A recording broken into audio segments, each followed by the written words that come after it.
หาคุดในขนุนพี่น้องเลยนี่หาคุดในขนุนฮอดมีแต่โคกมีแต่ปลาอุ๊บอ๋อ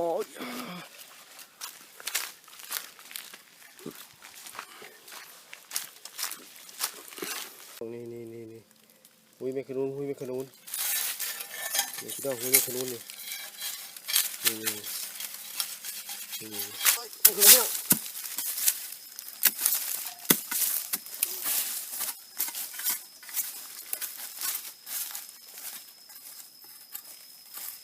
โอ้ได้แล้วพี่น้องเห็นแล้วอะไรก็พี่น้องเทำกิจกรรมได้อยู่ในหางใบเนาะเก็บโต้น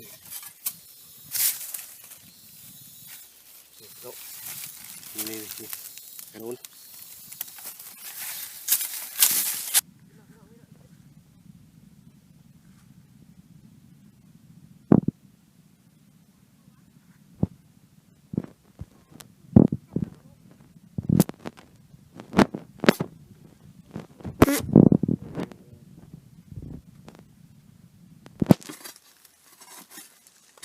ก็รอดิ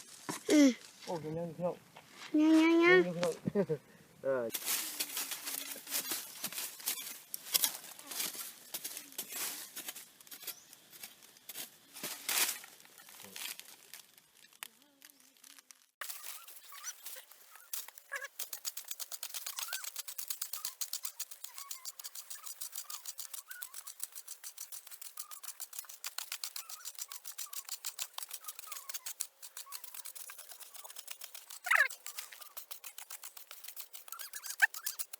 ดูสิ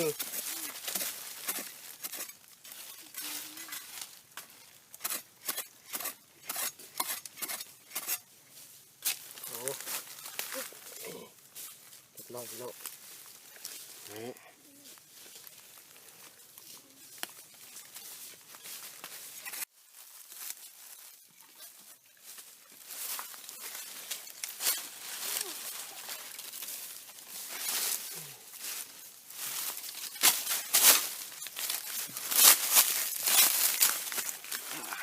แล้วพี่น้องเห็นแล้ว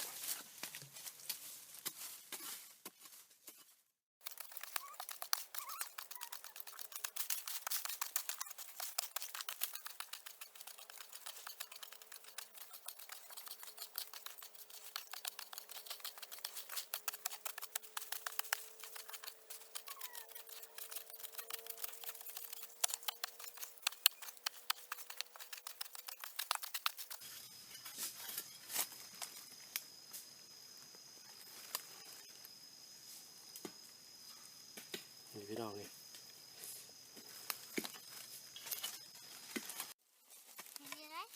ได้คุดอันนั้นขลุ่มกันเลยว่ะเป็นหรอ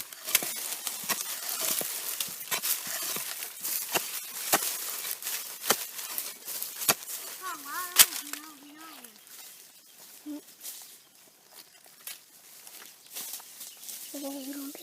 ห็นหรอ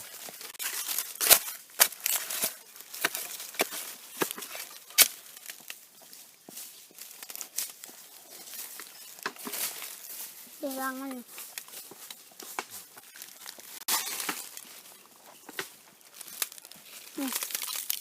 มันจะโต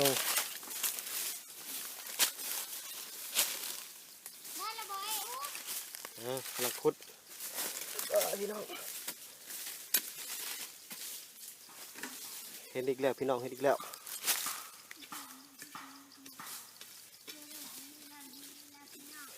พี่น้องคุยจีรอขบวนพี่น้องคุยไม่ขนุน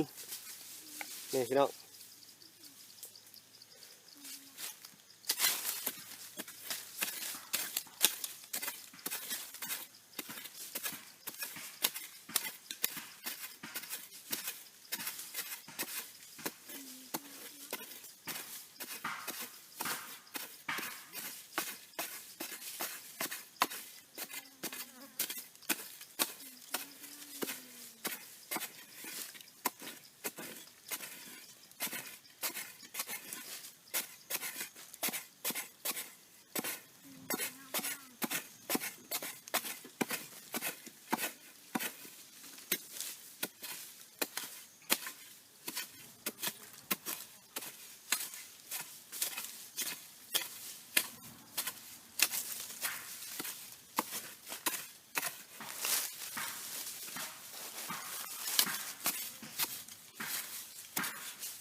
พี่น้องนี่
พี่น้องหูเดียว3 โตเลยพี่น้องแม่ขนุนพี่น้องเอ้ยถอดแล้วนี่อุปกรณ์นี่อุปกรณ์ของมันนี่วันยิงไข่นี่วางติ๊กต๊อกโอ้ยดอกเว้ยนี่คักเห็นมันบอลหมอนอยู่ดอน เห็น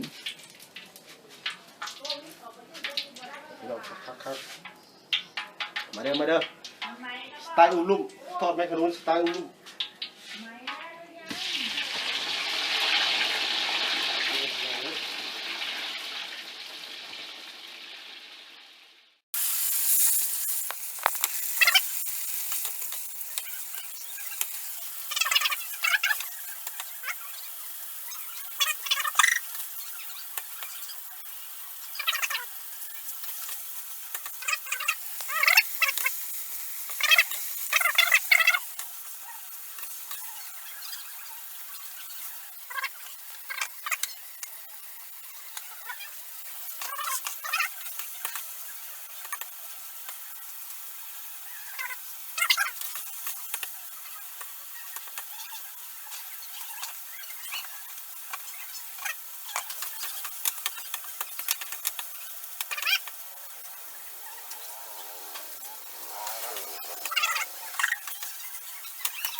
โอ้ยเห็นเต็มจออยู่บนจอดอน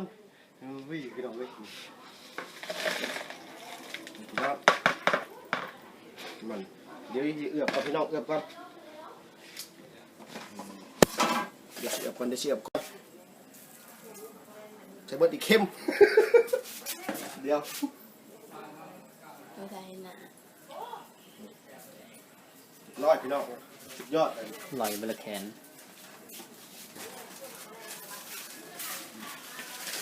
ไปเอาชัน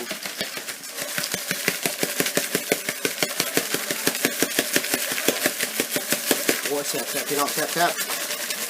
ดูพี่น้องนี่พี่น้องจัดจานเลยจัดจานแล้ว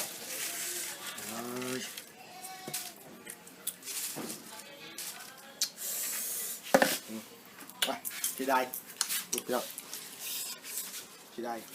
สิบวันนี้ชิได้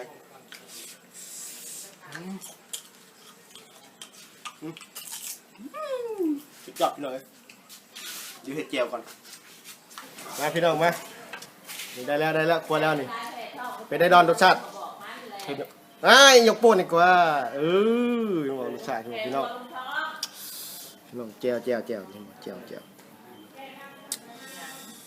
นี่อมไก่เอกนี่ครบสุดมาคลิปนี้ติดตามไปด้วยพี่น้องลุงดูชาแนลOUM LOUM ดูชาแนล